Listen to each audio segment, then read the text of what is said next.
నమస్తే అండి, మీ పేరు? నా పేరు రిత్విక్ అండి. ఎక్కడి నుంచి వచ్చారు? నేను ఇక్కడనే ఉంటా, ఈసీఎల్లో లోకలే. ఓకే, ఎలా ఉందండి ఓజీ సినిమా?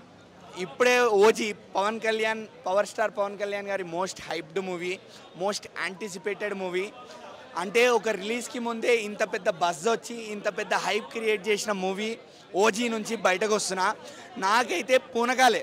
బట్ యా, అదే ఇక సినిమాటిక్ లిబర్టీ వాడుకొని పవర్ స్టార్ పవన్ కళ్యాణ్ గారి చరిష్మాని వాడుకొని సుజిత్ గారు స్టోరీని సైడ్ ట్రాక్ చేసినట్టు అనిపించింది. ఇంకోటి లెంగ్తీ స్టోరీ కాబట్టి మేబీ అది కూడా ఒక రీజన్ అయ్యి ఉండొచ్చు. అన్న బ్లాక్ బస్టర్ అవన్నీ అవ్వకపోని, నా ఒపీనియన్ నాది, వాళ్ళ ఒపీనియన్ వాళ్ళది. ఇప్పుడు వాళ్ళు బ్లాక్ బస్టర్ అన్నంత మాత్రాన సినిమా బ్లాక్ బస్టర్ అయిపోతుందా లేదా మన చేతుల్లో అయితే లేదు. సో మన ఒపీనియన్ మనం చెప్పడమే అంతే. జెన్యూన్గా సినిమా నచ్చిందా లేదా అంటే మనం చూసింది మనకు అనిపించింది మనం చెప్పేయాలి. మనల్ని చూసి వాళ్ళు వస్తారా లేకపోతే మనల్ని చూడకుండా వస్తారా ఇంకా వాళ్ళ ఇష్టం. ఒక జెన్యూన్ సినిమా లవర్గా సినిమా ఎలా ఉంది అని చెప్పడం బాధ్యత మాత్రం మాకుంది.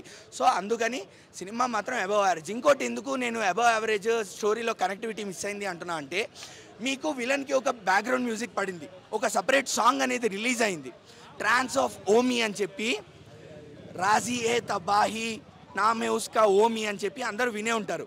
సో ఇమ్రాన్ హాష్మీ గారు విలన్ ప్లే చేస్తున్నారు.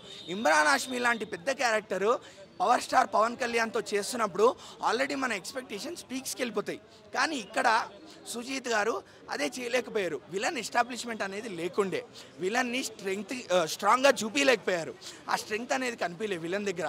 చాలా వీక్ ఎలిమెంట్ అది, చాలా వీక్ ఎలిమెంట్. అండ్ ప్రియాంక గారు కూడా ఆవిడకి తగ్గట్టు ఆవిడ చేశారు. ఆవిడకున్న స్క్రీన్ ప్రెజెన్స్ని ఆవిడ బాగానే వాడుకున్నారు. అండ్ అర్జున్ దాస్ గారు కూడా ఓవరాల్ మూవీలో అంత లెంగ్త్ లేకపోయినా కూడా అర్జున్ దాస్ గారు ఆయనకి తగ్గ క్యారెక్టర్కి తగ్గ న్యాయం చేశారు.